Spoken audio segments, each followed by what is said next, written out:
According to the Wall Street Journal, Trump's swing state lead is likely bolstered by voters who trust Trump more than Biden. On the economy, inflation, immigration again and again shows up as the #1 issue on people's minds.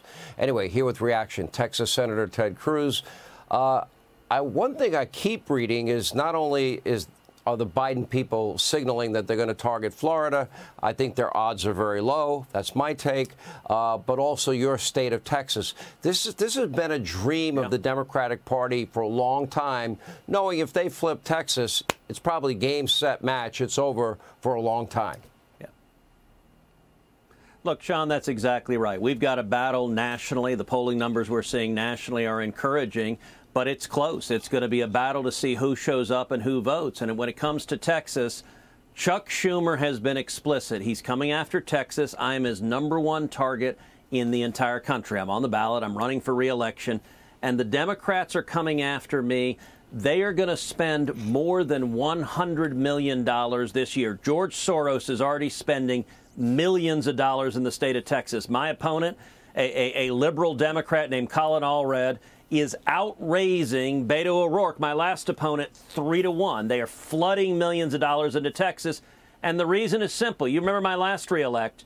It was a 3-point race. I won by 2.6%. And so Chuck Schumer, his view is he floods millions into Texas. He gains 3 points, and that's how they win. And I'll tell you how we're fighting back against it. You've got the Democrat fat cats. You've got big tech. You've got celebrities writing checks to my opponent. We're supported by millions of Americans, millions of conservatives all across this country that go to our website. It's tedcruz.org. They go to tedcruz.org. They give $25 or $50 or $100. That's how we stand up to the George Soroses and the Chuck Schumers and the Mark Zuckerbergs is the $25 and $50 at tedcruz.org, because we got to fight to defend Texas. If we lose Texas, we lose the whole country. But by the way, I was there. I was on the ground. I was covering your race at the time. I remember it was that close, and I remember many a conversation we had at the time. It's amazing how fast 6 years go by. But I don't think they're going to succeed, and I'll tell you why. Because Texas, more than any other state, has had to deal with Biden's disaster at the border. You have been in the forefront. Governor Abbott has been in the forefront of fighting. I don't know how you felt. When I read that now they're flying people direct, you don't have to pass go, collect $200. You don't have to make the difficult trip to our border. Now they're just flying people in directly with American taxpayer money from whatever country they're coming from, you know, to whatever state they want to go to. But they're targeting Florida and Texas and dropping and dumping 90% of these illegal immigrants in your state and now my state. Yeah, I mean, let's be clear.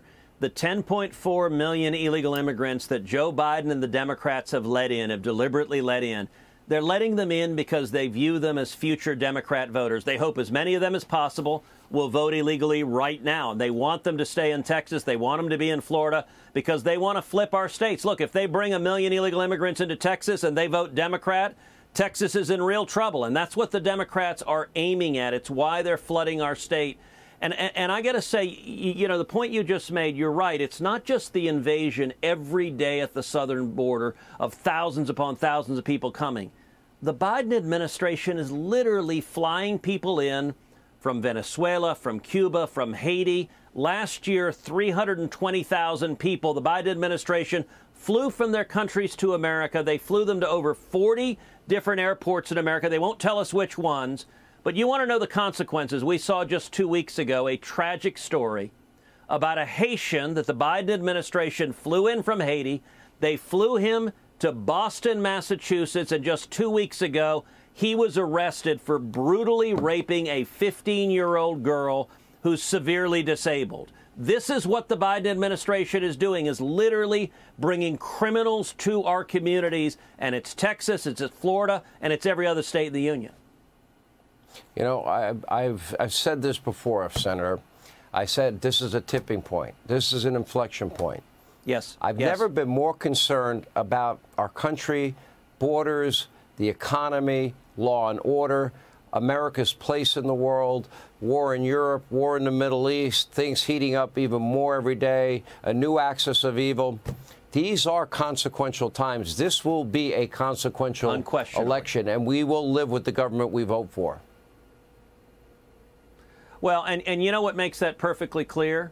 The Democrat Party abandoning Israel, Chuck Schumer demanding the elected leader of Israel step down, Joe Biden orchestrating the United Nations to effectively condemn Israel. That's never happened before. It's how radical they're getting. If you want Israel to stand with America's support, we got to win in November. That means Donald Trump needs to win. It also means I need your support in Texas. So please come to tedcruz.org and let's fight to pull this country back. Hey, Sean Hannity here. Hey, click here to subscribe to Fox News YouTube page and catch our hottest interviews and most compelling analysis. You will not get it anywhere else.